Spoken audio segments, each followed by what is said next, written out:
Parade float plans. This is another really important piece of the puzzle for us.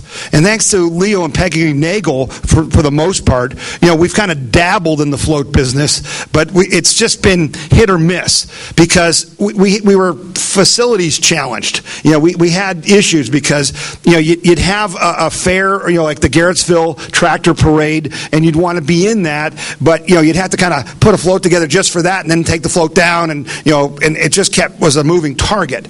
So, and I just tell you, folks, we are such a great organization.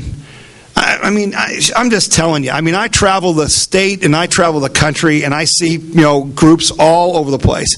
But I just don't think there's any group like the Portage County TEA Party, because you guys step up to the plate every single time.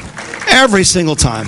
It's just amazing the good-hearted, hard-working people we have. So when I put out a robocall and say, geez, we want to have a float and we need a hay wagon, Shazam, there's a hay wagon. The hazers have a hay wagon that might need a little work. We may need some mechanics. Okay, it's been sitting for a while. But I think Harvey's going to meet with Jake, and they're going to go look at it, and we're going to see.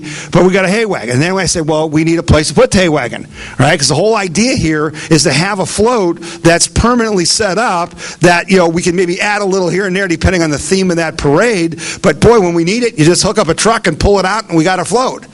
So what do we got? We got someone stepped up and offered us a barn here in Ravenna to put it where we can decorate it, keep it, store it. It's just terrific. Okay? And so, it's just going to be a great thing. So what do you need on the float committee? You need some people who can think of, decorating, right? What are we going to decorate? What's the theme? And I got to tell you, the one thing I'm really challenged about, and I've been trying to think about it in my spare time and, when I can, but we really need to think about what's our message. What's our message? When you got a float, what's that float supposed to say? What are we going to put on that float? And I think we need to get some people together to think about that and help us with that. Okay? Now, the reason, if you think about this, you put it all together. You put the Liberty Camp together. You put the fair tent. Now you got the parade float. What are those all about? Those are all about reaching out to the community, not staring at our navel. Right? A lot of Tea Party groups in the state, all they do is have meetings with each other. Well, what good does that do? We got to convince the people out there that there's a problem or there's a solution that we can do better, right? So we got to project. We got to go out. We can't be talking to each other all the time. So that's what this is about. So one of the things that I just felt was something we should have done, and it's my fault that we didn't do it because I just didn't make it a priority. But the Stowe Parade, folks, how many people were at the Stowe Parade? Have you guys ever been there? Yeah, I don't even know what the numbers. It's probably 10,000. I know that wherever I'm at, there's like 4,000 standing around me, right? So we've got to be in the Stowe Parade.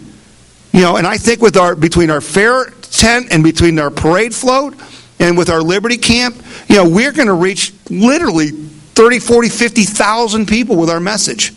Isn't that what it's all about? That's what it's all about. So that's what I want you to get involved in. Those are the things I need you to do.